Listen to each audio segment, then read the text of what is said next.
الحمد لله الذي جعل الشمس والقمر بحسبان والنجم والشجر يسجدان وفضل زمانا على زمان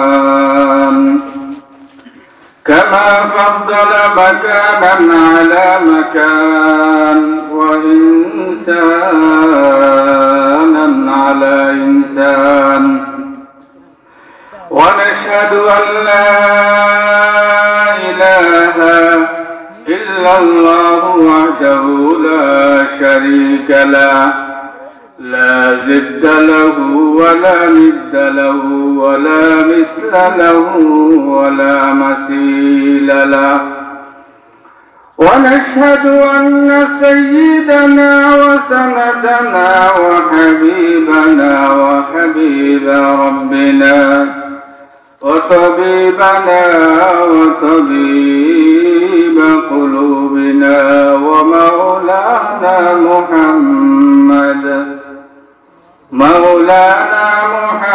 محمدا عبده ورسوله صلى الله تعالى عليه وعلى آله وأصحابه وبارك وسلم تسليما كثيرا كثيرا الذي أرسله الله تعالى بالحق بشيرا ونذيرا وداعيا إلى الله بإذنه وسراجا وقمرا منيرا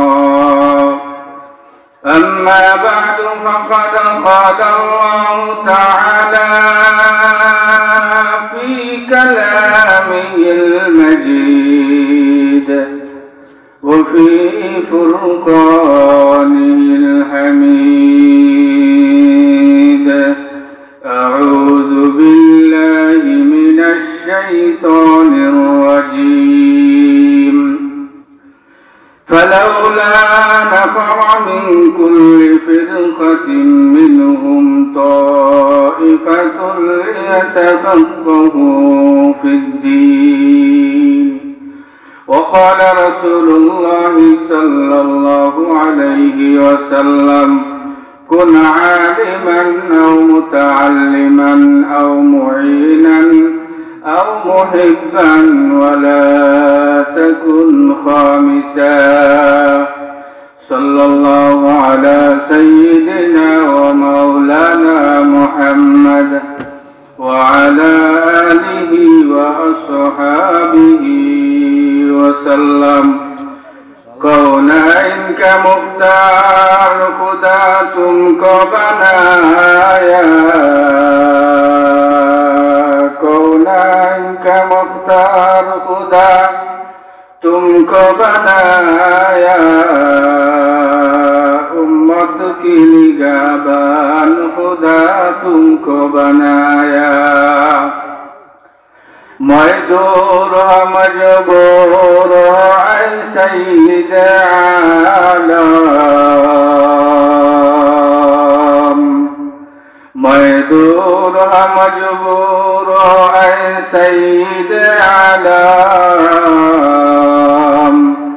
دیدار دکھاتے نہیں آواز سنا دو دیدار دکھاتے نہیں آواز سنا دو یا الہی دکھا دے ہمیں دیار مدینہ یا الہی بنا دے ہمیں غبار مدینہ بلغ العلا بكماله كشف الدجى بجماله حسنت جميع خصاله صلوا عليه وليستغفر الله إن الله غفور رحيم سبحان الله وبحمده سبحان الله العظيم معزز مكرم মুরব্বিয়ান কেরাম হযরত উলামায়ে আযম অত্র মাদ্রাসা তলেবে ইলম ভাইরা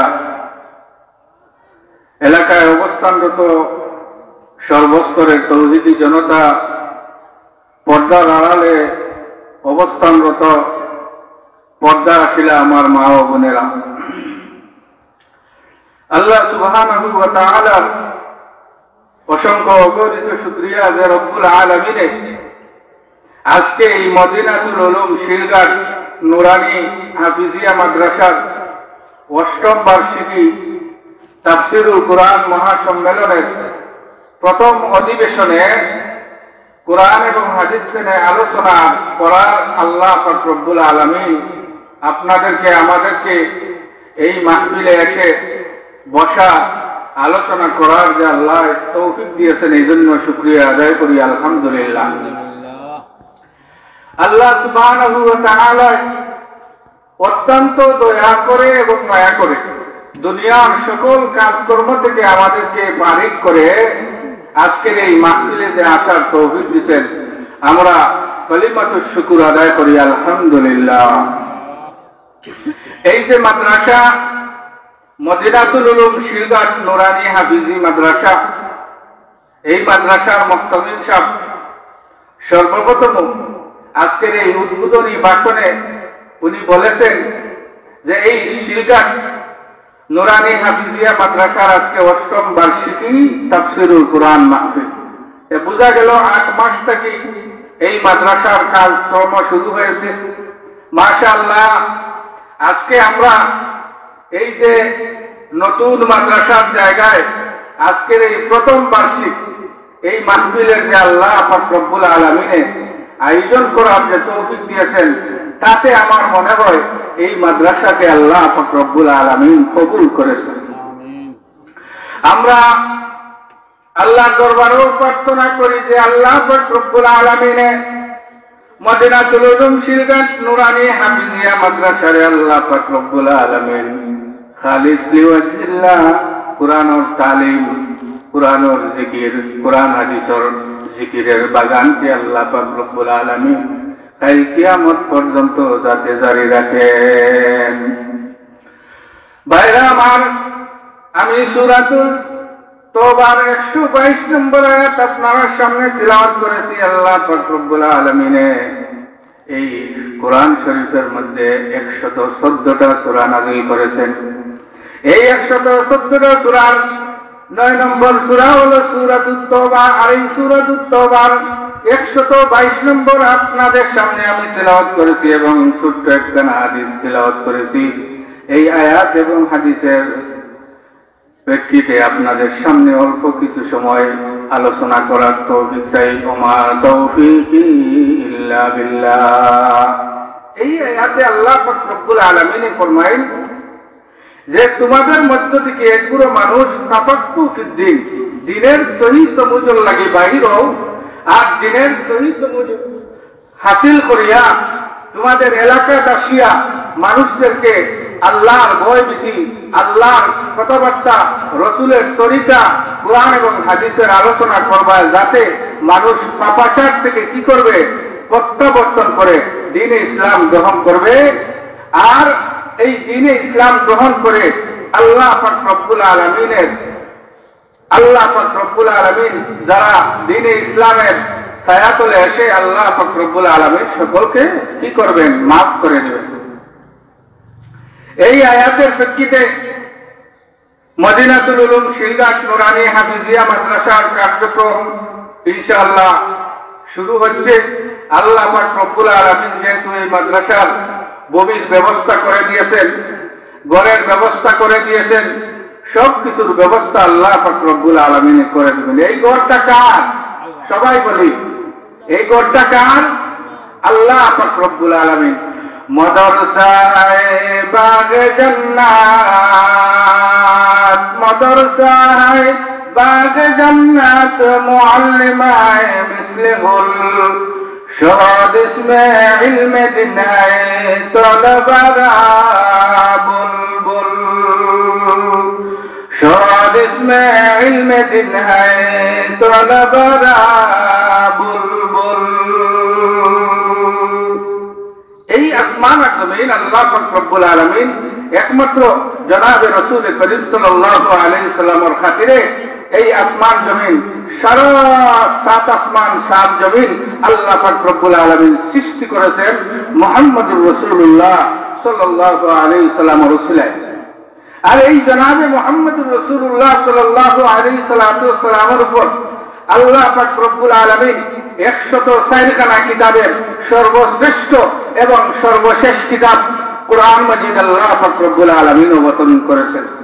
আর এই মদিনাতুল উলুম শিলঘাট নুরানি হাফিজিয়া মাদ্রাসায় বাচ্চারা ভোরবেলাতে উঠিয়ে আল্লাহর দরবারে তিলাওয়াত করে ইয়াসিন ওয়াল কুরআনিল হাকীম ইন্নাকা লামিনাল মুরসালিন আলা সিরাতিম মুস্তাকিম। দুনিয়ার কোন মানুষকে রাজি আর খুশি করার জন্য ভোরবেলাতে উঠে কোরআনে পাক তেলাওয়াত করে না, সিজদায় যায় না, রুকুতে যায় না, শুধুমাত্র রবের রেজামন্দির জন্য সেই সবে ইবাদত। আর এই নিয়তে, সহি নিয়তে, যেহেতু একটা এলাকায় কোন প্রতিষ্ঠান গড়ে উঠে, তখন এই প্রতিষ্ঠানের আলোয় সমস্ত এলাকাবাসী আলোকিত হয়। খাইল কিয়ামতের ময়দানও এই মাদ্রাসা, এই মাহফিল যাতে আমাদের নাজাতের উসিলা হয়। ঠিক কি ঠিক না? এই মাদ্রাসার খাতিরে এই এলাকার গড়ে গড়ে দিনের আলো চলবে, দিনের হাওয়া চালু হবে, মানুষ বদদিনী থেকে ফিরে আসবে, কুরআন ও হাদিসের তাজকিরা চলবে, মানুষ পর্দা মিশিন মাহবুব যারা আছে পর্দার সাথে চলাফেরা করবে। আর যতক্ষণ পর্যন্ত দিনের হাওয়া চালু হবে না, কোরআন এবং হাদিসের আলোচনা যে এরিয়াতে নাই, সেই এরিয়াতে কোনো বরকত নাই। এজন্য আমি উদাত্ত আহ্বান করব, যেহেতু মাদ্রাসার এই মাহফিল আজকে নতুন ভবনে, নতুন জায়গায় যেহেতু শুরু হয়েছে, এলাকাবাসীর সকল যাতে আমরা এই মাহফিলে এসে মাহফিলকে সফল ও সার্থক করে গড়ে তুলি। ঠিক কি ঠিক না? আমি মহাগ্রন্থ আল কোরআন থেকে একটি আয়াত তিলাওয়াত করেছি। আর রাসূল করিম সাল্লাল্লাহু আলাইহি সাল্লামে ফরমাইন হাদিস শরীফের মধ্যে, কুন আলিমান আও মুতাআল্লিমান আও মুঈনান আও মুহিব্বান ওয়ালা তাকুন খামিসা। 4 নম্বর তবকা পরে আর কোন তবকা নাই। প্রথম নম্বর হইল কুন আলিমান, তুমি আলিম হও। আচ্ছা বলুন তো, আজকে পৃথিবীতে 2 ধরনের শিক্ষা চালু আছে। কয় ধরনের? 2 ধরনের শিক্ষা আছে। একটা হইল ইসলামিক শিক্ষা, আর একটা হইল দুনিয়াবী শিক্ষা। আর এই ইসলামিক শিক্ষা একমাত্র কোন জায়গায় দেওয়া হয়? মাদ্রাসাতে দেওয়া হয়।